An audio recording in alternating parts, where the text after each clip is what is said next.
Bueno, ¿qué tal? ¿Cómo están? Estamos acá en una tarde helada de invierno en Santiago y tenemos un nuevo capítulo del podcast. Estoy súper contento con una amiga que me ha metido muchas ideas nuevas en la cabeza, la importancia de la nutrición en los pacientes estéticos, cómo la nutrición tiene un rol en aquellos pacientes que se van a someter a una cirugía, cómo los podemos cuidar antes de la cirugía y después de la cirugía, cómo esto puede tener alguna repercusión en la cicatrización posterior, y son muchas las cosas que me llaman la atención de Magdalena. Magdalena Farías es médico de la UC, se especializó en nutrición y es una nutrióloga con varios años de experiencia.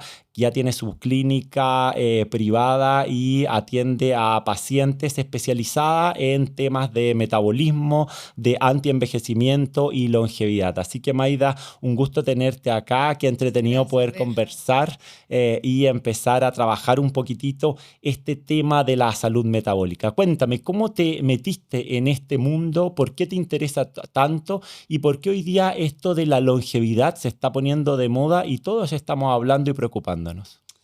Personalmente siempre fui una persona que me gustaba cuidarme mucho. Yo siempre disfruté mucho del ejercicio, de la alimentación saludable. Entonces, cuando estaba en la universidad, te contaba, cuando me vi expuesta a estas clases de nutrición, de manejo nutricional de los pacientes críticos. En ese tiempo no era tanto la obesidad que es lo que hay hoy en día, pero mucho más relacionado con la nutrición en las distintas especialidades de la medicina. Decidí que eso me gustaba. Y bueno, y a lo largo del camino, en el fondo, me he ido focalizando cada vez más en lo que es el manejo nutricional de distintas especialidades, así como trabajo contigo, trabajo con cirujanos plásticos, con dermatólogos. Y el gran fuerte mío en general es el manejo de la obesidad, del peso, de la composición corporal, que hoy día un poco ha ido cambiando, porque muchos son pacientes que consultan por obesidad, por el síndrome metabólico, pero también cada vez más son los pacientes que buscan porque quieren estar un poco mejor en términos de su composición corporal, combatir los signos del envejecimiento, especialmente las mujeres, de la menopausia. Entonces me he ido perfilando también un poco hacia ese manejo como integral del estar mejor, estar más sano, estar más vital, más saludable, etcétera. Entonces, hoy día el área de trabajo de un nutriólogo, cuando uno piensa en nutriólogo, piensa en obesidad y bajar de peso. Ya no es solamente eso, como que estamos errados, y el nutriólogo va un paso más allá y estás preocupándote de algo más holístico dentro del paciente. Exacto, ha sido un camino. En el fondo, hoy día la obesidad y el motivo de consulta por baja de peso es probablemente el mayor porcentaje de la atención que yo veo, y es un foco importantísimo en mi especialidad, y donde pongo mucho recurso y tiempo en términos de congreso, de estudio, autodirigido, qué sé yo. Pero tal vez en relación con el segmento en el que yo atiendo y el grupo etario en el que me toca ver, porque uno va envejeciendo con sus pacientes, en el fondo cada vez más, como te decía, mi atención va dirigida también a el envejecer mejor, el manejar la fatiga, la falta de energía, y también trabajar con otros especialistas, mucho, como te decía, con cirujanos plásticos, con preparar al paciente para que llegue mejor a una cirugía, con la recuperación nutricional después de alguna enfermedad o patologías autoinmunes, bueno, todas las especialidades de la medicina en realidad. ¿Y cómo esto se mezcla con este tema de la longevidad? ¿Cómo envejecer mejor? ¿Cómo la nutrición se mezcla con esta área? O sea, está muy asociado. Hay muchos conceptos que se usaban hasta hace un par de años, como los conceptos de anti-envejecimiento, anti-aging, pero hoy día ese concepto ha migrado mucho más hacia el envejecer mejor, hacia un well-aging. Y en ese sentido, la longevidad abarca el cómo nos sentimos, el cómo vamos enfrentando este proceso, que es un proceso fisiológico, pero tratando de estar lo mejor posible en cada uno de los aspectos. Entonces, es muy relevante, por una parte, el tema de la composición corporal dirigida hacia eso, es decir, mantener una buena masa muscular. especialmente en las mujeres, con los cambios hormonales, cuando ya estamos en la premenopausia y ya luego en la menopausia, suele haber una pérdida drástica de la musculatura. Los hombres desde los 40 años empiezan a perder alrededor de un 1% anual de masa muscular.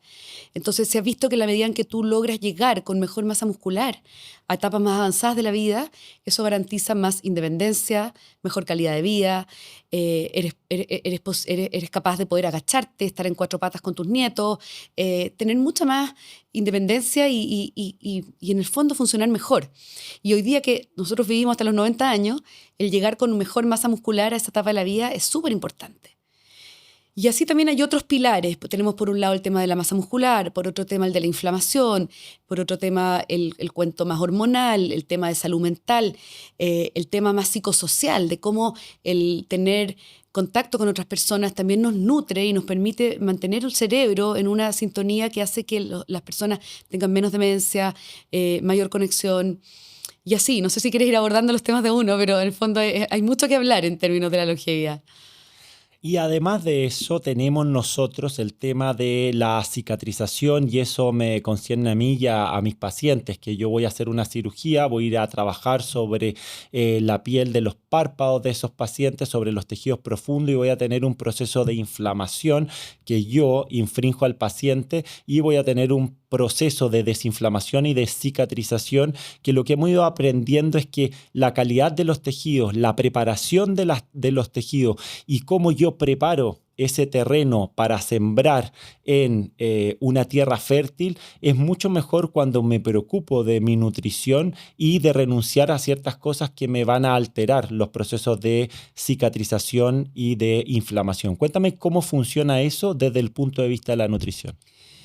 Un pilar importante es el tema de las proteínas. Ya sabemos que para los procesos de cicatrización, para poder recuperarte de una inflamación sistémica, dependiendo de la magnitud de la cirugía, es fundamental el consumo de proteínas. Y el llegar a una cirugía con un buen estado nutricional en términos de tus proteínas, de un nivel adecuado de albúmina, son hoy día parámetros prácticamente obligatorios para un paciente. Aunque esto antes tal vez no era así, pero hay estudios que muestran que en la medida en que los pacientes llegan con un mejor estado nutricional, desde el punto de vista de los macronutrientes, pueden tener una mejor respuesta en la cicatrización, en el manejo de la inflamación. Y otro factor importante es el tema del manejo más bien metabólico en relación con el azúcar, ¿ya? La glucosa en la sangre cuando está en exceso se tiende a pegar a los tejidos, como que nos vamos caramelizando. Entonces, tejidos de pacientes diabéticos o con niveles de azúcar más altos o que tienen estos pics de glicemia pueden tener menos elasticidad, pueden tener una función alterada en la microcirculación. Entonces, tener un paciente bien nutrido desde el punto de vista proteico, con parámetros metabólicos de glicemia estables, en rango, son pilares muy importantes. Y más allá de eso, bueno, tú lo manejas en relación con el manejo más dermatológico, pero claro, en el fondo evitar cosas como el cigarro, en el fondo cosas que generan estrés oxidativo, como ROS, radicales libres, también son importantes. Y a través de eso se ha visto que la alimentación juega un rol fundamental en la inflamación. La inflamación es un proceso que hoy día podemos medir. Tenemos inflamaciones de alto grado, como por ejemplo una quemadura, una cirugía, un paciente que está infectado. Esas son inflamaciones, son como en el fondo un pics de cascadas de respuesta inflamatoria. Pero también tenemos inflamaciones de bajo grado, relacionadas con la obesidad, con la adiposidad visceral como tejido metabólicamente inflamatorio que libera citoquinas, TNF, moléculas inflamatorias que actúan a nivel de inflamación de distintos tejidos, incluyendo la piel. La menopausia como estado inflamatorio. En el fondo, la menopausia es un estado inflamatorio de bajo grado, donde se generan alteraciones también en distintos sistemas relacionados con eso. Y se ha visto que a través de la alimentación uno puede modular de alguna forma esta inflamación, incorporando distintos tipos de fitonutrientes, de alimentos que más allá de su componente nutricional tengan beneficios antiinflamatorios, inmunológicos, incorporando, por ejemplo, los omega 3, ¿ya? Las distintas vitaminas que juegan rol en la cascada de señales inflamatorias. Ahora, los omega 3 en general para la cirugía se suspenden porque pueden tener un efecto favorecer el sangrado, pero en general durante el periodos previos, si uno quiere preparar a un paciente y que llegue en un buen estado nutricional, metabólico, inflamatorio, con antioxidantes, sí jugaría un rol fundamental en los ácidos grasos omega 3. Y en promedio, porque nosotros sabemos que puede haber gente que se cuide mucho y gente que no se cuide nada, pero en promedio, ¿cuánto tiempo antes tú necesitarías preparar un paciente para que esté como en una situación relativamente estable para someterse a una cirugía? En ese sentido, por ejemplo, cuando yo preparo pieles, porque yo uso mucho la medicina regenerativa y voy a usar el láser de CO2 en mis pacientes, en general preparo un mes antes la piel de mis pacientes. Hay gente que se cuida mucho y que no requiero preparar un mes antes y podría operar inmediatamente porque tiene toda su rutina de cuidado de piel, y otras que quizás tienen mucho daño actínico y tienen muchos problemas de la piel que quizás voy a necesitar que un dermatólogo me ayude para prepararlo. En promedio, ¿cuánto tiempo tú crees que necesitaría yo indicarle a un paciente que te vaya a ver para poder llegar a ese equilibrio que me estás diciendo? Yo creo que en 3 meses uno puede avanzar bastante. 3 meses es más o menos lo que dura la hemoglobina glicosilada, por lo tanto ya uno puede tener un marcador objetivo de los niveles de glicosilación, de parámetros metabólicos de un paciente. Es el tiempo en el cual tal vez puede haber una recuperación en términos de las proteínas, incorporar estos cambios que les vamos a dar como un estilo de vida, porque tampoco nos sirve que el paciente llegue súper bien nutrido, comiendo proteína, y que después de la cirugía tire todo por la borda. O sea, lo que queremos hacer también es un proceso de educarlo hacia una alimentación y un estado más sano de ahí en adelante también. Yo creo que 3 meses es un buen número. Maida, existe mucha gente que llega al consultorio y nos dice, mira, yo vengo de una familia de gente obesa, mi abuela era así, mis tíos son así, yo traigo estos genes. Y nosotros en los genes tenemos como un piano, pero va a depender quién toque ese piano, qué genes se van a ir manifestando. Y ahí existe este concepto de la epigenética. Trata de explicarnos de qué se trata la epigenética, cómo esto va a influir en los genes que se van a ir manifestando y cómo de repente con todas estas medidas que tú haces, de estas medidas metabólicas y todas tus herramientas para tener una mejor longevidad, pueden alterar y cambiar un poco esta carga genética que tenemos.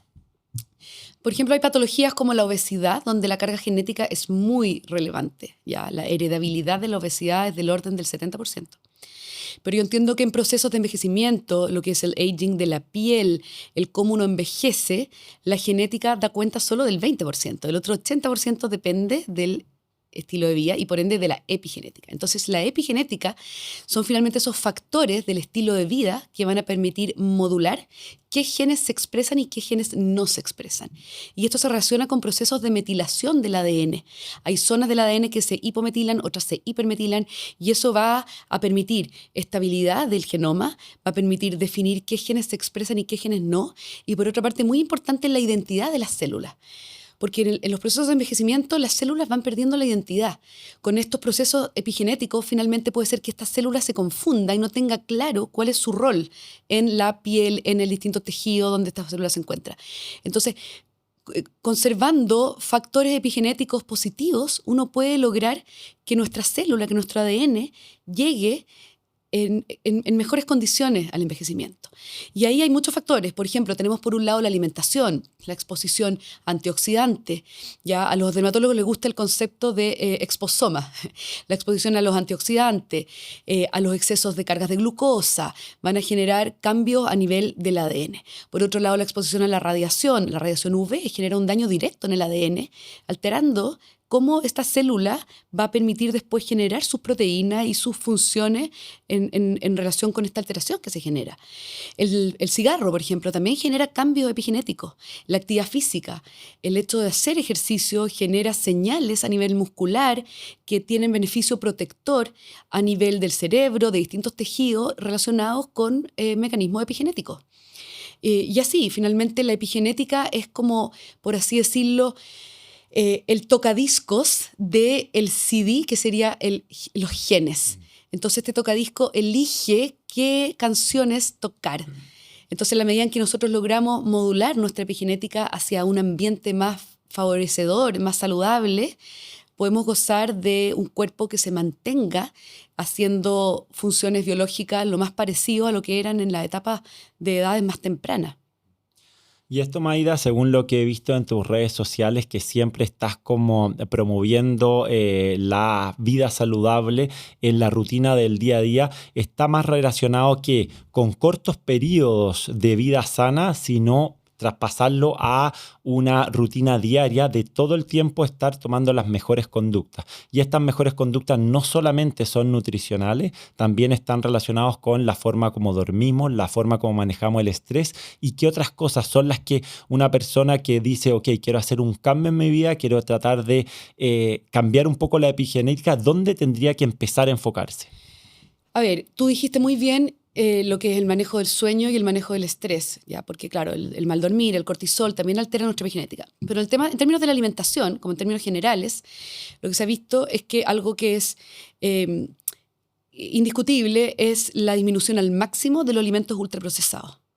Los ultraprocesados son alimentos que tienen componentes aditivos, emulsionantes, que generan alteraciones de nuestra epigenética, que generan cambios en la microbiota intestinal. Ese es otro pilar importante también de la epigenética, el mantener una microbiota saludable. Evitar el azúcar refinada, los alimentos con alto contenido de azúcar y en general tratar de priorizar los alimentos frescos, las cosas que no tengan sellos porque no tienen etiquetas, porque son frescas. Hay otros factores que son más difíciles de controlar en nuestra sociedad. En Chile no tenemos gran accesibilidad a los alimentos orgánicos, ¿ya? Pero sí tratar de lavar bien las verduras para evitar cualquier residuo de pesticidas, de otro tipo de cosas. Yo personalmente trato de evitar en general los recipientes plásticos, trato de evitar todo lo que son el exceso de microplásticos en los alimentos y eso es difícil de implementar, pero se puede, tratando de reducir, por ejemplo, el usar alimentos calientes en contenedores plásticos, calentar cosas en plástico. ¿Ya? Si tengo que elegir, voy a tratar de calentar cosas en potes de cerámica, de loza o metálicos. Refrigerar también idealmente en otros tipos de contenedores. Otras cosas importantes son la actividad física y que dijimos, incorporarlo más que como estos días intensos, fines de semana intensos. Nosotros con mi marido decimos weekend warriors, o sea, como que el fin de semana lo das todo. No, el ideal es que ojalá sea algo sostenido, algo ojalá continuo a lo largo del tiempo. Y ahí es relevante, por una parte, el ejercicio aeróbico. El ejercicio aeróbico en fase 2 permite aumentar la expresión de mitocondria en los músculos. Esto genera una respuesta positiva en términos del gasto calórico, de la salud mitocondrial. Pero también es importante incorporar ejercicios de resistencia, que dijimos que tiene un beneficio en la calidad de los huesos, en la masa muscular, en la composición corporal. Yo creo que esos son pilares importantes: alimentación, actividad física, salud mental, manejo del estrés. ¿El cortisol? Sí, eso también es súper importante. Es súper importante. Y ahí lo que se ha visto es que la vida social tiene un beneficio, el estar en comunidad. Son cosas que, por ejemplo, en las zonas azules se hacen mucho, la gente se apoya, vive vidas más simples, no con tanta pantalla, tanta conexión a través del chat, sino que con verse más, conectar más. La parte social genera activación de zonas del cerebro relacionadas con las emociones que ayudan también a fijar la memoria. Entonces es súper importante también considerar esto en la vida industrializada que tenemos como una cosa prioritaria. Maida, con respecto a los niveles de insulina, la insulina cuando estamos en un mundo que nos está llenando de alimentos ultraprocesados, de azúcares, tenemos niveles que van variando de insulina y siempre piden en tus evaluaciones cómo están esos niveles de insulina. Cuéntame un poco qué ocurre a nivel celular con la alimentación y con estos niveles de insulina y qué pasa cuando tenemos estas grandes variaciones de insulina o cuando tú tienes un paciente que como un mar calmo tenemos una insulina calma y baja. Lo que pasa es que cuando uno come, en el proceso de la alimentación, las moléculas de azúcar y los carbohidratos entran y se convierten en moléculas de glucosa, ¿ya? Y entonces tenemos la glicemia, que es el azúcar en la sangre, y la glicemia debiera ser más bien estable, pero a veces hay pics, ¿ya? Cuando uno come mucho azúcar, y por eso decimos que hay que comer el azúcar fraccionada, lo menos posible, ojalá priorizando el orden de los alimentos, siempre la ensalada primero, después las cosas con carbohidratos para evitar estos pics. Y seguido de cada pic de glucosa hay un pic de insulina. La insulina es una hormona que genera el páncreas en respuesta a la carga de glucosa. Entonces, cuando una persona tiene una obesidad, una adiposidad visceral, se empiezan a generar señales y alteraciones a nivel celular que hacen que haya un estado de insulinoresistencia. Y eso significa que para poder llevar a cabo las funciones biológicas, el cuerpo necesita más insulina de lo habitual. Entonces, este estado de insulinoresistencia empieza a generar varias alteraciones a nivel biológico. En primer lugar, le estáis pidiendo más trabajo al páncreas. O sea, tienes un páncreas que si antes le exigías 10, ahora le exiges 80, por así decirlo. Y entonces ese páncreas eventualmente se empieza a agotar. En pacientes que tienen antecedentes familiares de diabetes, poca reserva pancreática, mujeres que han tenido diabetes gestacional, ese páncreas puede no durar para siempre y entonces ya empieza a haber una disminución en la producción de azúcar y viene el diagnóstico de la diabetes, ¿ya? Donde muchas veces los pacientes pueden llegar incluso al nivel de requerir insulina. Por otro lado, esta insulina alta genera un efecto anabólico de acumulación. La insulina es como que le dice al cuerpo que cada cosa que tú comes es topón para adentro. O sea, cada caloría extra se acumula. Y así, por ejemplo, en el embarazo, que es un estado propio de insulinoresistencia, las que hemos estado embarazados lo hemos notado. O sea, cada vez que tú comes un poquito más, eso se acumula. Entonces la insulinoresistencia es ese estado en el cual tú favoreces la acumulación de todos los alimentos que tú consumes finalmente como grasa. Y por otra parte, esa insulina, esos picos de insulina, seguidos de los picos inmediatamente después de los picos de glucosa, hacen que la glucosa baje muy brusco. Entonces generan muchas veces sensación de hipoglicemia reactiva, que es como que los pacientes dicen como que el cuerpo me pide azúcar después de comer. Entonces es la clásica paciente que después de almorzar como que necesita algo dulce, ¿ya? Entonces, lo que se ha visto es que a través de la alimentación, una alimentación de bajo índice glicémico, que es la capacidad de los alimentos de disparar esta glucosa y por ende la insulina, uno puede modular estos niveles de azúcar. Así también hay suplementos que permiten mejorar los niveles de azúcar, hay medicamentos, cualquier insulino sensibilizante, desde metformina, análogos de GLP-1, hoy día análogos de GLP-1 y de GIP, que serían ya los análogos duales, permiten disminuir y sensibilizar a la insulina. Pero eso es súper importante porque en la medida en que los pacientes tienen la insulina más baja, se sienten mejor, favorecen la pérdida de peso, generan activación de ciertos genes de longevidad, de reparación de las proteínas, de limpieza en el cuerpo. Entonces, permiten tener un metabolismo y gozar de una salud mucho mejor. Maida, y con respecto al tema del ayuno, porque si es que acaso nosotros decimos, ok, tenemos que tener una vida saludable, tenemos que tratar de alimentarnos bien, de sacar los ultraprocesados, de tratar de sacar todas las azúcares, pero también ha entrado la moda del ayuno y mucha gente está con este tema del ayuno intermitente, de este concepto de la cetosis, que pareciera ser que hace muy bien, y por otro lado de la restricción calórica, que mucha gente la lleva por sí solo y no por manos expertas. Cuéntame un poco por qué se ha vuelto tan de moda esta área del ayuno intermitente, por qué está entrando tan fuerte en las rutinas de muchos de nosotros que lo estamos haciendo y por qué crees que un nutriólogo es sumamente relevante cuando uno toma alguna decisión de empezar con estas técnicas de ayuno intermitente. O sea, a ver, de partida dijimos que a través de la alimentación uno puede lograr estados de insulina muy baja, ya disminuyendo drásticamente los hidratos de carbono. Y básicamente lo que uno busca cuando uno prescribe una dieta cetogénica o un ayuno intermitente es entrar en el estado de cetosis. El estado de cetosis es un estado en el que se hace un switch metabólico en el cual el cuerpo deja de echar mano a los alimentos y a los hidratos de carbono como combustible y recurre a los ácidos grasos, ¿ya? Y entonces el cuerpo entra en un estado de cetosis y eso se relaciona con que uno podría medir cetonas en la orina y van a aparecer positivas. Y en los pacientes que hacen restricción calórica y tratamientos para bajar de peso, muchas veces uno los ve, en los exámenes de orina marcan cetosis. Y ese estado de cetosis se supone que tiene beneficios a nivel del metabolismo, beneficios también en lo que es longevidad, beneficio de la reparación del ADN, permite por un lado una restricción calórica bastante precisa, por lo tanto favorece la baja de peso y también se ha visto que estas cetonas tienen beneficio a nivel del cerebro, generan un efecto también trófico a nivel del cerebro y eso es algo que está como muy también de moda. Entonces, yo, por ejemplo, trabajo con una nutricionista con la cual armamos los planes de alimentación para los pacientes, la mayoría de las veces en base a la medición del gasto calórico para lograr ese déficit calórico. Y en muchos pacientes uno les prescribe alimentaciones con ayuno intermitente. Lo que se ha visto es que en general la gente que concentra las calorías en la primera mitad del día suele tener un beneficio adicional en la baja de peso relacionado con la sincronización con el reloj biológico, a diferencia de aquellos que concentran las calorías en la segunda mitad del día.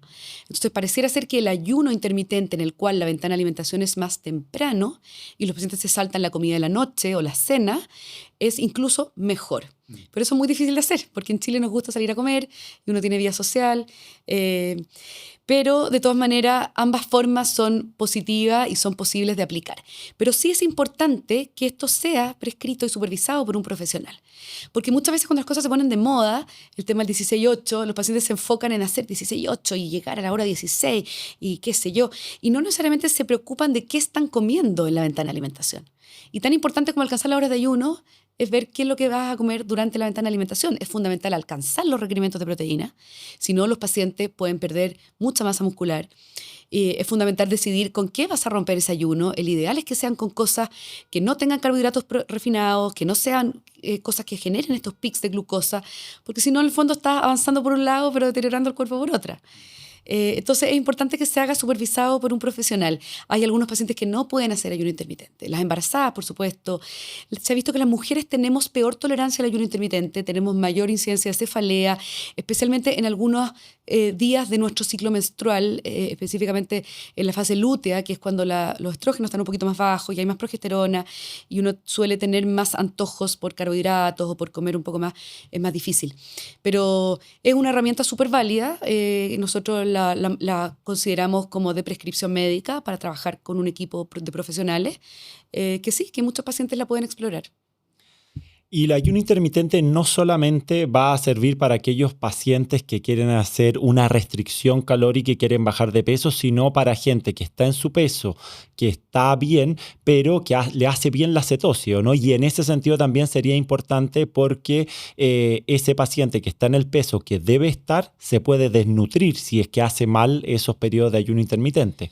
Exactamente. O sea, si tú haces mal el periodo de ayuno intermitente y no logras los requerimientos de proteína, te puede pasar que estés finalmente en déficit de proteína y eso genera un deterioro de tu masa muscular, incluso los marcadores de exámenes de la proteína, de la albúmina, que era lo que hablábamos recién, que es fundamental para tener un buen estado nutricional.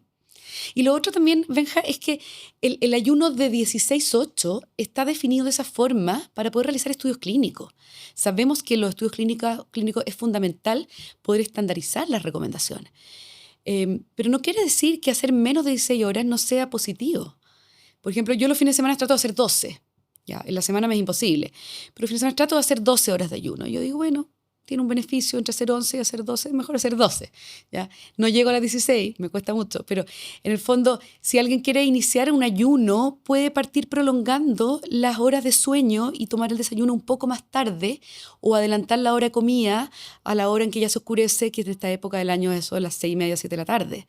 Entonces, yo le digo muchas veces a las pacientes mujeres que coman con los niños y que esperen al marido con un tecito.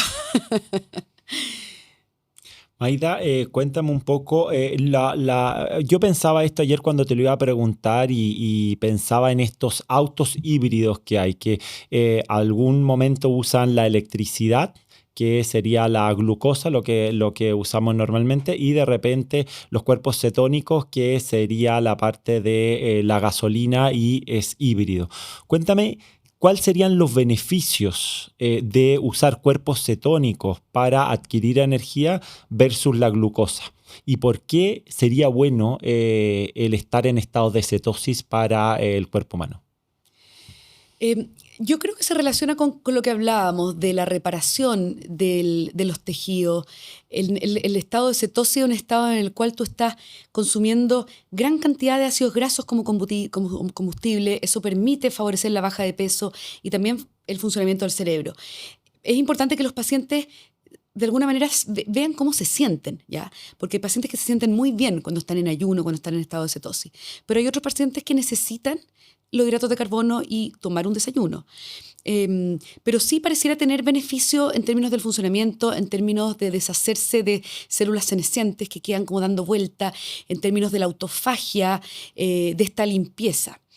El estado de cetosis prolongado puede tener alteraciones a nivel metabólico, puede generar desmineralización ósea, entonces no es algo que se recomiende hacer eternamente.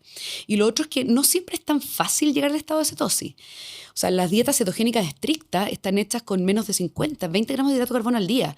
Y cuando uno come ensalada, por ejemplo, cuando uno come verdura, que no sé, un pollo con ensalada, uno dice, mira, estoy comiendo pura proteína con ensalada.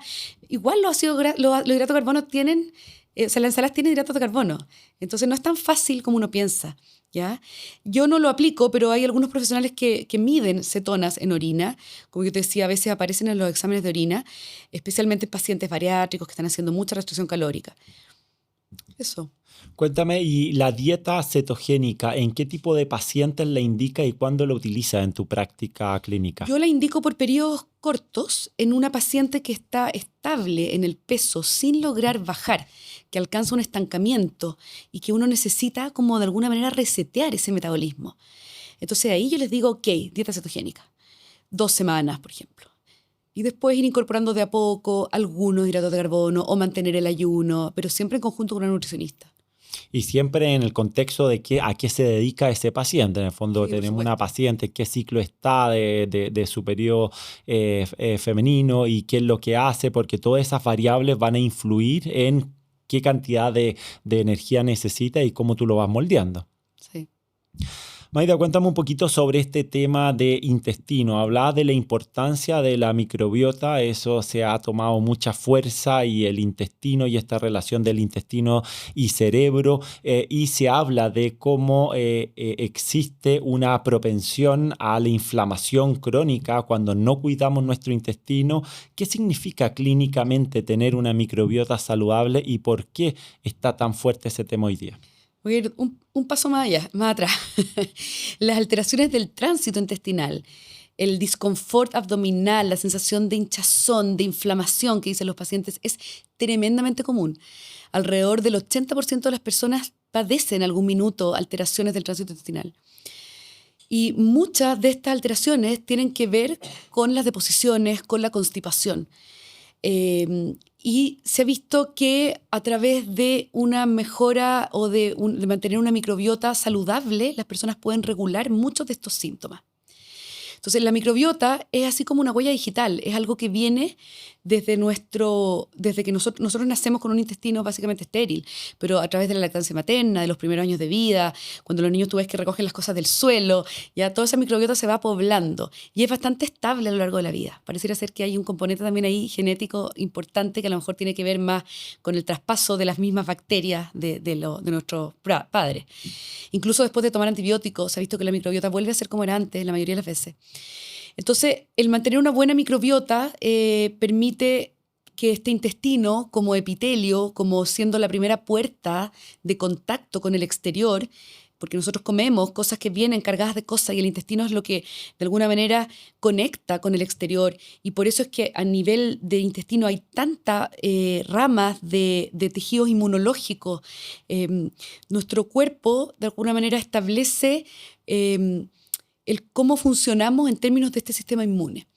Entonces, alteraciones de la barrera intestinal o de la microbiota pueden generar translocación de señales, de pedacitos de bacterias que hacen que nuestro sistema inmune pueda funcionar de cierta o de otra forma. Entonces, llevado al extremo, por ejemplo, una enfermedad celíaca, donde el cuerpo realmente genera el intestino deja de ser una barrera, se convierte en algo totalmente permeable, genera una gran reacción inflamatoria. Pero se ha visto que en personas que no tienen enfermedad celíaca, frente a ciertas alteraciones en la alimentación, frente al consumo de alcohol, por ejemplo, el intestino igual genera una apertura de estas uniones celulares, que es algo transitorio y temporal y después se vuelve a cerrar. Entonces, en la medida que nosotros tengamos una alimentación más saludable, una microbiota de un perfil más saludable, vamos a tener menos síntomas y menos activación de esta cascada inflamatoria inmunológica a partir del intestino. ¿Y cómo vas a ir a alimentar esa microbiota? ¿Cómo tú en un paciente que dice, ok, te compro lo que me dices, me gustaría yo mejorar mi microbiota? ¿Cuáles son esas herramientas que tienes como nutrióloga para enriquecer esa microbiota y cómo tú sabes clínicamente que realmente está mejorando? O sea, fundamental a través de la alimentación. Pero de nuevo, un paso antes es la hidratación, ¿ah? La gente toma poca agua. Y para mantener una buena función intestinal y un tránsito intestinal conservado, donde tú vas barriendo el exceso de toxinas, de desechos, es fundamental tomar mucha agua. Y la gente en general toma poca agua, ¿ya? Entonces, número 1, hidratación. Segundo, alimentación con lo menos posible alimentos procesados. Dijimos que los ultraprocesados tenían todas estas sustancias que generan alteración a nivel de la microbiota, generando una microbiota más maligna, por así decirlo, que después te pide más ultraprocesados. Hay toda una teoría que dice que muchos de los cravings, de los antojos que nosotros tenemos por ultraprocesados, por azúcar, viene de la misma microbiota que estos alimentos perseveren en nuestro intestino. Como que el craving ni siquiera es del paciente, es de la microbiota. Entonces hay que tratar de disminuir al máximo esos alimentos. Y tratar a través de la alimentación, incorporar más alimentos frescos, distintos colores de verduras, aunque sean porciones chicas, pero tratar de incorporar alimentos frescos, todo tipo de verde, todo tipo de alimentos de colores, fruta y por supuesto los fermentados. Ya, los fermentados como el kefir, como todos estos pepinillos que hay hoy día, repollos, todas estas cosas fermentadas que se usan. Todo ese tipo de alimentos contiene gran cantidad de bacterias vivas que te permiten modular y mejorar tu microbiota. Pero como dijimos, es importante que sea algo continuo. O sea, tú no sacas nada comiendo saludable y fermentado un fin de semana si después te vayas a zampar una comida chatarra, porque al final tu microbiota va a volver a comer antes. Tienes que ser pequeñas cantidades, pero sostenidas a lo largo del tiempo. Y luego existe todo el mundo, el sinfín de mundo de los probióticos, donde un paso antes, a través de la alimentación, uno sí puede modular una microbiota saludable y tal vez prescindir de incorporar probióticos como suplemento. Distintos son los casos específicos de, por ejemplo, diarrea del viajero, alteraciones post-antibióticos, donde sí hay probióticos que tienen estudios clínicos que muestran que pueden ayudar a aliviar los síntomas de esa patología. Maida, entonces el tubo digestivo, nuestro tracto digestivo sería lo que nos relaciona con nuestro medio ambiente. Y si es que tenemos un tubo digestivo sano, nos va a permitir filtrar y que no haya tanta exposición al medio ambiente. Pero si ese tubo digestivo está enfermo y no tenga una microbiota que nos proteja, vamos a estar muy permeable a que entren estas partículas a nuestro sistema y que nos produzcan una inflamación crónica. Claro, y que generen una respuesta inflamatoria de bajo grado que puede tener repercusiones en distintos sistemas. Y eso se ve mucho en la piel también, con los dermatólogos. Hoy día los dermatólogos también han incorporado todo el manejo del intestino, el eje intestino-piel, que lo veíamos de dermatólogos antiguos hace ya más de 10 años que se empezó a hablar de este tema. Hoy día se sabe que es súper importante. En los niños con dermatitis atópica, en distintas enfermedades autoinmunes, inflamatorias. Y entonces, ¿por qué no pensar que para cualquier persona es un eje súper importante de también envejecer y vivir mejor, el cuidar de la salud intestinal? Y en las zonas azules se comen muchas cosas frescas. En todo el Mediterráneo tienen mucha gama de distintos tipos de queso, de fermentado, aceite de oliva, de, qué sé yo, consumo omega 3, que son puras cosas que también son prebióticos, que son alimentos que permiten seleccionar bacterias buenas, por así decirlo. Maida, me pasó hoy día con una paciente que llega a la consulta angustiada. Me había escrito hace un par de días porque se había comido un ceviche picante, se le había inflamado todos los párpados inferiores. Yo la había operado a esta paciente y es algo que me pasa cada cierto tiempo. Yo también hago ciertas inyecciones con ácido hialurónico y algunos rellenos y de repente ocurre que el paciente come algo, pum, y se inflama mucho y sobre todo en la zona que yo trabajé. Existen muchas enfermedades que están relacionadas con la alimentación y hoy día hay enfermedades del sistema nervioso central, existen enfermedades de la piel, existen enfermedades articulares que están relacionadas con la alimentación. Y creo que muchos de nosotros queremos saber de qué se trata una dieta antiinflamatoria y por qué de repente hay dietas proinflamatorias que nos inflaman y nos pasan esto que le pasaba a mi paciente hoy día con el ceviche. Sí, la dieta antiinflamatoria es más bien como una dieta mediterránea, donde nosotros tratamos de incorporar gran cantidad de ácidos grasos omega 3, salmón, muchos verdes, muchos frescos, verduras, aceite de oliva, las proteínas de origen vegetal, todo lo que es la soya, las legumbres. Todas esas cosas son parte de la dieta antiinflamatoria. Hay algunas dietas antiinflamatorias más estrictas en las cuales también se restringen los lácteos y también se restringe el gluten. Y no te estoy hablando de pacientes con enfermedad celíaca, sino que pacientes que pueden tener intolerancias al gluten. El gluten es una sustancia que también genera un aumento en la permeabilidad del intestino, pero en personas que no tienen intolerancia se supone que es algo transitorio. Sin embargo, hay pacientes que sí notan que cuando comen gluten se inflaman. Entonces, esos son pacientes de los cuales uno les deja una dieta antiinflamatoria, como decimos con mi nutricionista, estricta, restringiendo también gluten y lácteo. Y por supuesto el alcohol. El alcohol es una toxina, genera inflamación, genera deterioro del sistema nervioso central. Entonces es fundamental incorporar la conciencia de que al final ningún consumo de trago es saludable. Esto que se hablaba antes de que media copita de vino tinto, hoy día se sabe que al final igual va a generar inflamación. Cuéntame un poco de eso también que me comentabas antes del podcast de el alcohol y la microbiota, que pareciera ser que el alcohol va a inflamar todo nuestro tubo digestivo y lo va a hacer mucho más permeable. Sí, genera grandes alteraciones en la permeabilidad. Y las pacientes dicen que lo notan después de tomar tragos, que se sienten más distendidas, sienten más retención de líquido, más edema, más retención, probablemente tú lo has visto en la cara, en la piel, en los párpados. Entonces, es importante que las personas sepan que no es inocuo, ¿ya? Sí, eso. Y evitar en general todo lo que es las bebidas, los colorantes, ojalá una alimentación lo más saludable posible. Incorporar frutos secos, que es una herramienta que es súper útil porque está muchas veces más disponible. O sea, hasta en un aeropuerto uno puede comprar frutos secos. Y no así las verduras, las frutas. El tema con los frutos secos es la cantidad y las calorías, ¿ya? Pero sí, a mí me gustan, yo encuentro que es un aliado de una alimentación antiinflamatoria. Maida, vamos ahora al tema de la nutrición de la piel y de la estética. También hablábamos al comienzo de la entrevista que la nutrición va a tener mucho que ver con respecto a nuestra piel, va a tener mucho que ver con respecto a la nutrición, va a tener mucho que ver con respecto a la cicatrización, pero también tiene que ver con respecto al envejecimiento y hay ciertos errores nutricionales que nos pueden ayudar a envejecer más rápido y ciertos aciertos nutricionales que nos pueden mantener con una piel más linda, más hidratada, más luminosa. Cuéntame cómo se relaciona la nutrición con la calidad de la piel. Bueno, lo primero es el azúcar.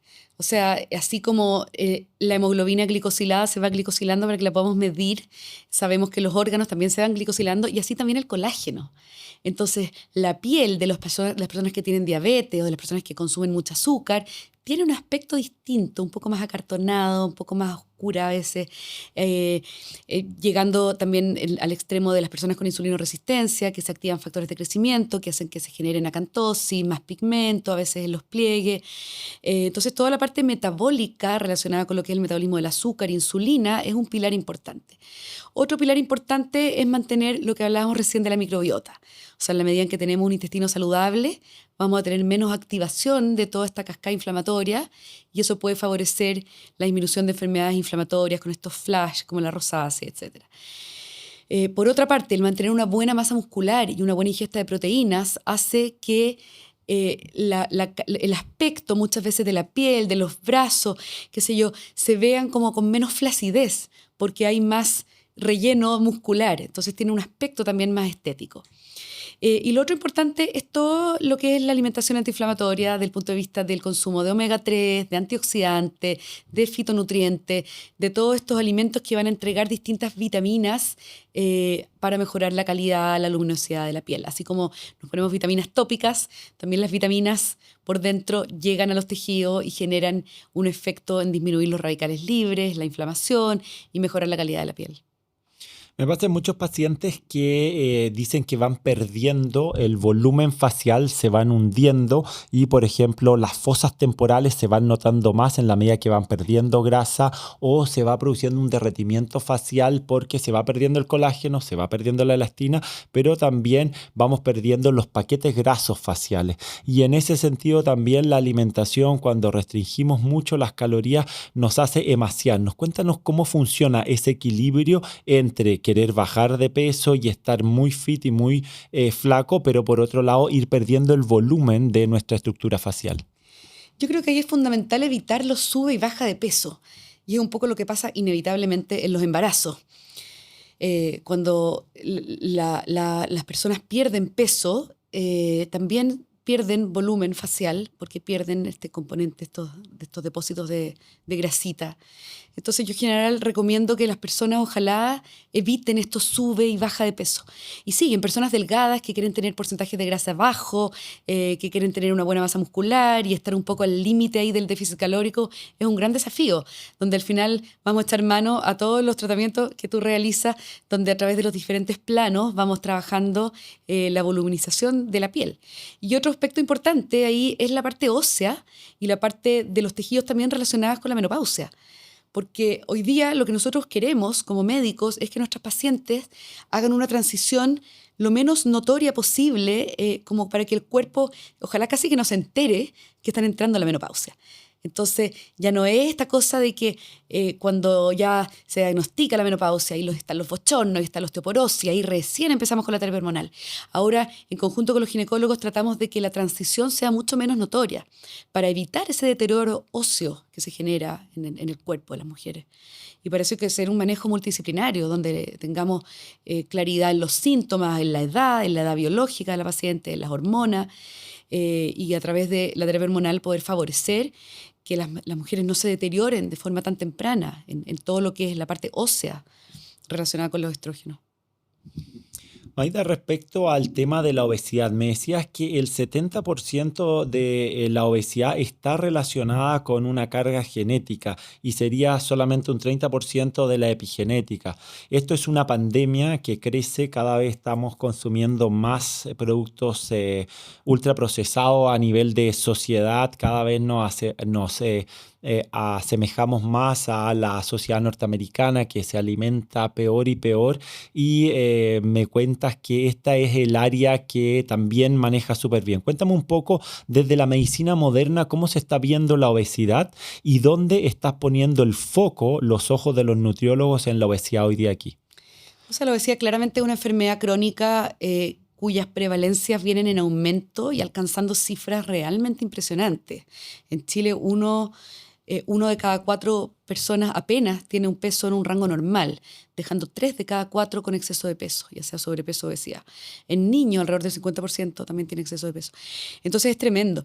Y hoy día podemos decir que todas las políticas que buscan la prevención no han sido lo suficientemente efectivas. Entonces estamos en una etapa en la cual lo que hay que hacer es diagnosticar y tratar.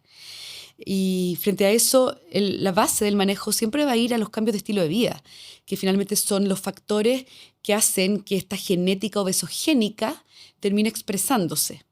Entonces, cuando uno logra neutralizar estos factores del estilo de vida, evitas que esto siga de alguna manera perpetuando y progresando la obesidad. Pero se ha visto que con cambio de estilo de vida por sí solos uno no logra un tratamiento efectivo, porque lo que muestran los estudios es que las personas bajan alrededor de un 5 o 10% y no mucho más. Y si logran bajar más con cambios de estilo de vida, con dieta en el fondo, después de un tiempo vuelven a subir. Y no es más del 5 o 10% lo que logran sostener a lo largo del tiempo. Entonces, cuando ya una persona tiene una obesidad, clínicamente obesidad propiamente tal, definida como un exceso de adiposidad que genera una alteración en tu salud, en tu calidad de vida, dijimos con inflamación, insulinoresistencia, con riesgo cardiovascular, lo que tenemos que hacer es buscar tratamientos efectivos. Y hoy día el tratamiento de la obesidad es farmacológico o es quirúrgico. Entonces tenemos por un lado los cirujanos, donde en general se recomiendan cirugías bariátricas con IMC sobre 35 y comorbilidades o sobre 40. Y por otro lado tenemos los tratamientos farmacológicos, donde hoy día hay varias alternativas. En Chile tenemos disponible, por un lado, psicoestimulantes derivados de las anfetaminas, como la fentermina, que está aprobado para usarse por 3 meses desde hace ya varios años, pero son medicamentos que tienen efectos adversos desde el punto de vista cardiovascular, como taquicardia, aumento de la presión arterial, muchas veces angustia. Y por el otro lado tenemos los medicamentos que actúan más allá, más profundamente, por un lado, como los análogos de GLP-1, que por un lado generan un aumento de esta señal, dando un estado de más saciedad, de menos hambre, de menos apetito, reducen el vaciamiento gástrico, pero también actúan dirigidamente hacia la grasa abdominal, disminuyendo la inflamación, la insulinoresistencia, la obesidad como enfermedad, en el fondo corrigiendo la alteración metabólica del azúcar, disminuyendo la hipertensión, el hígado graso. Estos medicamentos han demostrado disminuir el riesgo cardiovascular hasta en un 20%. Entonces, no solamente ayudan a controlar el peso y el hambre, sino que la patología metabólica asociada a la obesidad. Y esas son las famosas inyecciones hoy día que tenemos, la liraglutida que se inyecta todos los días, la semaglutida que se inyecta una vez a la semana y la tirzepatida que llegó hace un par de semanas a Chile, que es un análogo dual de GLP-1, que es este péptido que señalamos, pero también de otro péptido que se llama GIP o GIP, cuyo efecto en la grasa visceral es superior al GLP-1 por sí solo. Entonces los pacientes bajan más de peso, bajan más grasa abdominal, visceral y además se ha visto que mantienen mejor la masa muscular. Entonces hoy día, actualmente, estamos en un muy buen momento para esta enfermedad porque el tratamiento apunta a utilizar análogos de GLP-1 como terapia farmacológica dirigida a la baja de peso desde la mirada de mejorar la enfermedad y la calidad de vida y por ende la longevidad. Entonces está muy alineado también con lo que estábamos hablando de hoy día envejecer y vivir mejor. Y un medicamento que disminuye el riesgo cardiovascular y la mortalidad cardiovascular en un 20% finalmente favorece una longevidad mejor para cualquier persona afectada por esa enfermedad. Maida, el otro día me llama un familiar y me dice, oye Benja, le habían prescrito Ozempic y se estaba pinchando y le había hecho extraordinario. Venía de una familia de obesidad, está en tratamiento con Ozempic, con una nutrióloga, le ha ido muy bien, estaba muy contento. Me dice, oye Benja, esto es lo mejor que hay, ¿por qué no consigues esto para darle a una amiga que quería él, imagínate el paciente, indicarle que se empezara a pinchar, ¿te fijas? Y en cierta medida me ha tocado en muchas conversaciones sociales gente que se está inyectando Ozempic y haciendo autotratamiento de esto. Cuéntanos cuáles son las relevancias que tiene el automanejo con estos fármacos y por qué es tan importante que esta gran batería de medicinas nuevas que están saliendo para manejar la obesidad deben ser llevados por profesionales. O sea, todos los medicamentos tienen efectos adversos, en primer lugar. Entonces, un paciente que se automedica no va a tener un conocimiento de los efectos adversos que puede esperar. Y a mí así me llegan pacientes que me dicen, yo me automediqué, me puse la semaglutida y fíjate que vomité, lo pasé pésimo. Claro, porque a lo mejor no lo usaron bien. Lo otro es que cuando el paciente se automedica, no tiene la tranquilidad y la confianza de poder sostenerlo a largo plazo. Entonces muchas veces lo usa un mes, 2 meses, baja de peso, pero después lo suspende y vuelve a subir. Y como no ha habido un acompañamiento profesional de educarlo, de preocuparnos de que esa baja de peso sea grasa y no pierda masa muscular, muchas veces los pacientes durante esa baja de peso pierden músculo y eso determina una baja en el gasto calórico. Entonces los pacientes después rebotan y vuelven a subir más de lo que tenían antes. Y en relación con los efectos adversos, es importante supervisar exámenes porque estos medicamentos aumentan los cálculos de la vesícula, ¿ya? Lo cual es frecuente, se puede ver hasta en un 10% de los pacientes en Chile, porque tenemos una sociedad, una genética muy pro litiasis biliar. Estos cálculos teóricamente se pueden desplazar hacia el páncreas, hacia el conducto de salida del páncreas y generar pancreatitis, que está descrito dentro de los efectos adversos. Y lo otro es que muchas veces los pacientes cuando se automedican después se empiezan a sensibilizar, entonces después ya como que no responden, no andan igual de bien. Entonces es importante que las personas que desean usar análogos de GLP-1 lo hagan con un acompañamiento profesional. Y cuéntame un poquitito de este fármaco dual que llegó hace poco a Chile, que yo no lo tenía dentro de mi libreto que te iba a preguntar. Cuéntame de qué se trata y qué novedades tiene con respecto a los tratamientos. Es un medicamento que llegó a Chile en abril, el nombre comercial es Mounjaro, del laboratorio Lilly. Y la misma molécula le hace clic al receptor de GLP-1 y al receptor de GIP en los distintos tejidos, en el tejido adiposo, en el músculo, en el páncreas, en el cerebro, a nivel del tubo digestivo. Y fíjate que la baja de peso que se ve con este medicamento se debe en un 70% a GIP, más que a GLP-1. Tiene mucho más efecto GIP que GLP-1. Y la baja de peso promedio en pacientes con obesidad es del 22,5% en comparación con 14,9% con semaglutida. Ahora, semaglutida en dosis alta, ¿ya? La semaglutida que llega a Chile, bueno, ahora ya llegó Wegovy, hoy día tenemos Ozempic para diabetes y síndrome metabólico y también Wegovy para obesidad. Pero lo que voy es que el medicamento muestra en los estudios clínicos un efecto en la baja de peso superior a otras moléculas. Y aparentemente lo que se ve es que esta baja de peso es muy dirigida a la grasa visceral. Entonces tiene más efecto en disminuir toda esta comorbilidad metabólica asociada a la obesidad. Y los pacientes por lo mismo también pierden menos masa muscular. En mi experiencia, la tolerancia digestiva es mucho mejor. Los pacientes se quejan menos de malestar digestivo, de estos eruptos con olor a huevo, de los malestares clásicos que uno ve con semaglutida. Oye, cuéntame con respecto a esto, si es que acaso nosotros estamos con un tratamiento de esto, de todos modos tenemos que tener un cambio en los hábitos alimenticios. Esto no quiere decir que si estamos con un tratamiento con Ozempic o alguno de estos nuevos fármacos, vamos a poder comer de una manera Lo que pasa es que irregular. la obesidad es una enfermedad crónica y de alguna manera yendo al tejido adiposo, la cantidad de grasa que nosotros tenemos en el cuerpo está determinada por distintas señales que se integran en el hipotálamo, donde una señal importante es la leptina, que da cuenta de la cantidad de grasa que nosotros tenemos. Entonces, finalmente la grasa que tú tienes es el resultado de la interacción entre tus señales genéticas, la cantidad de grasa que tú tienes, que es la leptina, la edad, las hormonas y el estilo de vida. Entonces, si yo introduzco una intervención farmacológica, va a generar un cambio en ciertas señales, porque va a aumentar la señal orexígena a través del nervio vago, a través del GLP-1, del GIP, y eso va a funcionar mientras tú lo estás usando. Entonces, cuando tú suspendes este medicamento, ya sea una inyección, una pastilla, el cuerpo vuelve rápidamente a las señales y al equilibrio de señales que tenía antes. Entonces, si no hay un cambio sustancial en el estilo de vida, los pacientes vuelven a subir hasta el último kilo. Entonces lo que se ve es que cuando los pacientes suspenden el tratamiento, vuelven a subir y se quedan con una disminución de más o menos un 5 o 10%, que es lo que los pacientes bajan con cambios de estilo de vida. Entonces por eso es que decimos que estos tratamientos son a largo plazo.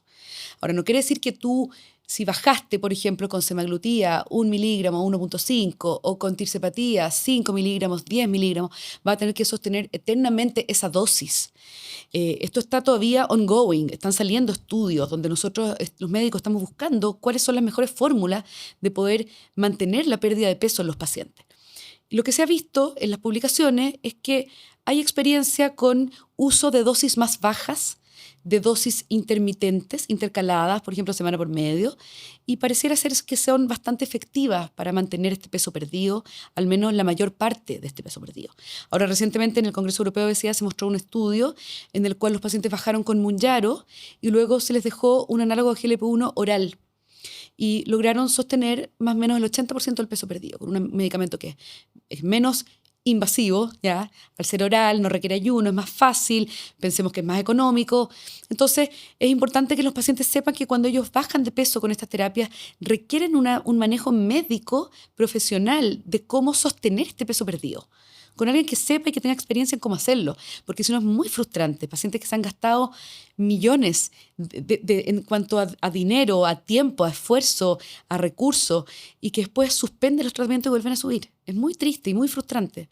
Entonces, frente a eso, nosotros tenemos que empatizar y educar a los pacientes que estos tratamientos son a largo plazo y que requieren un manejo. Y también súper relevante lo que comentaba de qué peso estamos perdiendo. En el fondo, si es que yo estoy envejeciendo, estoy en una etapa de premenopausia o menopausia y además estoy perdiendo masa ósea, pierdo músculo y estoy haciéndome o comiéndome a mí mismo, no es una baja de peso que sea fisiológica y bien pauteada y vamos a tener mucho más problemas que beneficios al bajar así el peso.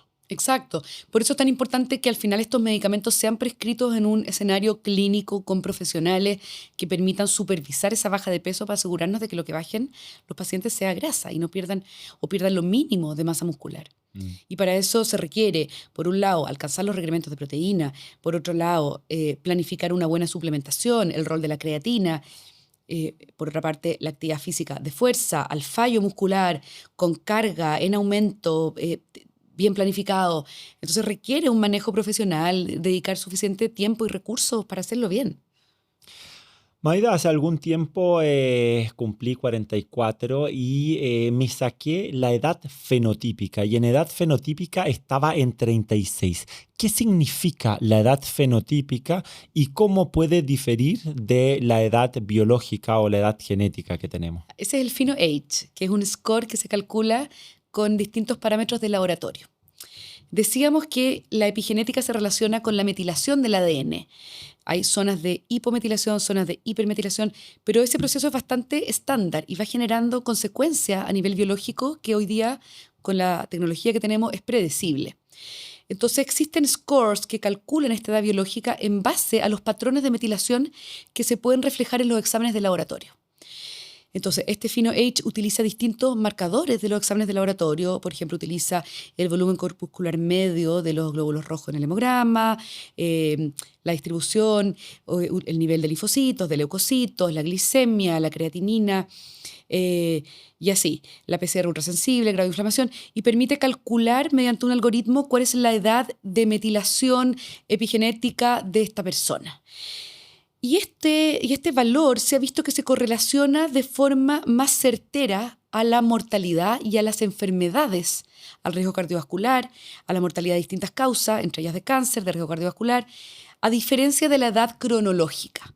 Entonces, una forma que yo tengo de evaluar a los pacientes para poder de alguna manera poner énfasis en cuáles son los pacientes que están a mayor riesgo, o por otra parte, alegrar y dar buena noticia a los pacientes que esperan ver frutos de su autocuidado y de su disciplina y de invertir todo este tiempo y esfuerzo en mantenerse lo más saludables posible. Entonces, cuando uno te enfrenta, cuando uno te va a ver y te enfrenta a un paciente nuevo, te va a interesar ver más cuál es su edad fenotípica, más que la edad biológica, la edad genética. Depende del paciente. Yo no se lo calculo a todos. Depende mucho del paciente, de cuáles son los objetivos, de qué es lo que se conversa en la sesión, pero yo sí es una herramienta que aplico con frecuencia y a los pacientes les digo en broma, veamos cuánto has rejuvenecido desde que estás en tratamiento conmigo. Y es interesante y genera una información adicional que muchas veces es gratificante para los pacientes verlo. Mayda, para ir cerrando, vamos a ver algunas preguntas de resumen y me gustaría que me comentes cuáles serían, a tu parecer, los 3 hábitos de mayor impacto en una longevidad y en una calidad de vida lo mejor posible para una persona que ya está envejeciendo. En primer lugar, la actividad física, ¿ya? Hacer ejercicio de fuerza muscular, al fallo muscular, con carga, es lo que genera el estímulo y las señales a nivel del músculo y del hueso para tener huesos fuertes, buena masa muscular y envejecer mejor en términos de la independencia. Hacer ejercicio aeróbico, ya en una frecuencia cardíaca que te permita conversar, pero que uno sienta que el cuerpo está trabajando, también tiene un beneficio en la parte cardiovascular, en las mitocondrias, dijimos. Por otra parte, la alimentación. Ojalá una alimentación lo más antiinflamatoria, dieta mediterránea posible, alta en proteínas, lo menos posible de procesado, ¿ya? Con harto contenido de omega 3, de aceite de oliva, lo menos posible de alcohol. Es algo que también tiene un beneficio en poder envejecer desde la biología interna del cuerpo, pero también dijimos desde la piel y de cómo nos vemos y cómo nos sentimos. Importante, el manejo del estrés y el buen dormir. No siempre le damos la importancia que tiene el mantener nuestro cuerpo en sincronización con el reloj biológico. Nosotros estamos hechos con distintos marcadores circadianos a nivel de cada sistema que permiten que el cuerpo funcione de mejor forma. Importante también la parte social, ¿ya? En esta sociedad donde tenemos acceso a pantallas y a chats que nos permiten conectarnos con la gente, es fundamental dejar de lado la tecnología para poder vernos, sentirnos, mirarnos, porque eso también permite esa conexión social, es fundamental para que se mantengan las funciones cerebrales, la parte cognitiva y la felicidad, que también es algo que genera señales dopaminérgicas que hacen que todo el cuerpo funcione mejor. Para aquellas pacientes que están pensando o pacientes que están pensando en realizarse una cirugía y que están pensando en hacerse una cirugía estética y rejuvenecer la mirada, me comentaste que la alimentación tiene un rol trascendental y que en promedio 3 meses se necesita un trabajo por el nutriólogo para tratar de mejorar y preparar ese terreno para el mejor terreno para la cirugía. Cuéntame por qué es eso y cuáles serían las recomendaciones que le darías a esos pacientes que nos están viendo. Les recomendaría que traten de darle la importancia que requiere al estado nutricional para una cirugía, en términos de la cicatrización, de resolver de forma favorable la inflamación que significa una cirugía para el cuerpo, que son cosas que los pacientes no ven. Los pacientes ven una pequeña cicatriz, pero no se dan cuenta que detrás hay toda una manipulación que genera inflamación. Y para eso es importante llegar con un buen estado nutricional, priorizando la ingesta de proteínas, priorizando el consumo antioxidante y también en el postoperatorio favorecer esa alimentación, que no es momento para preocuparse de perder peso, es momento para preocuparse de llegar bien nutridos, con un buen control de las glicemias, de las insulinas, con una buena calidad de alimentación. Entonces, como ven, la nutrición está muy relacionado con el área de la cirugía estética y con el área de la calidad de la piel. Y esta tiene que ver tanto en un periodo de tiempo corto, como podría ser un periodo pre y post quirúrgico, como también en un cambio en los hábitos de vida que tengamos para una longevidad más adecuada. Entonces, en ese sentido, fíjense lo interesante que es cómo podemos cambiar ciertos hábitos y cómo nos puede dirigir un nutriólogo para tomar las mejores decisiones, sea para largo plazo, para nuestra vejez, como para un evento quirúrgico, por ejemplo, antes y después de una blefaroplastia. Maida, te agradezco mucho este tiempo, súper interesante todos los tips que nos das, súper interesante escucharte. Creo que tus redes sociales son demasiado entretenidas, me llegan muchísimo, Gracias. estoy siempre siguiéndote y viéndote en qué estás. Creo que les recomiendo que la sigan, que es súper ameno cómo enseña y cómo nos va transmitiendo toda esta información que ha dado hoy día en sus distintos reels.